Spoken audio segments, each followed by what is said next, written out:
Azərbaycanın tanınmış aktyoru, əməkdar artist Coşqun Rəhimov ailəsində ağır itki yaşanıb. Onun atası Allahverdi Rəhimov 82 yaşında dünyasını dəyişib. Manşet Azın Kulteza istinadən verdiyi məlumata görə mərhum uzun müddətdir ki, onkoloji xəstəlikdən, xərçəkdən əziyyət çəkirdi. Təəssüf ki, bütün tibbi müdaxilələrə baxmayaraq bugün Allahverdi Rəhimov dünyasını dəyişib. Coşqun Rəhimov sosial şəbəkələrdə və sənət dostları arasında hər zaman atasına olan dərin hörməti və sevgisi ilə seçilirdi. O, müsahibələrinin birində qeyd etmişdi ki, atasının tərbiyəsi və dəstəyi onun sənətə olan yolunda mühüm rol oynayıb. Allahverdi Rəhimovun vəfatı sənət camiyyəsi və aktyorun ailəsi üçün böyük bir itkidir. Hazırda ailə yas mərasiminə hazırlaşır.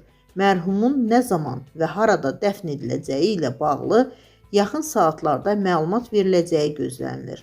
Allah rəhmət eləsin, yaxınlarına səbir diləyirik.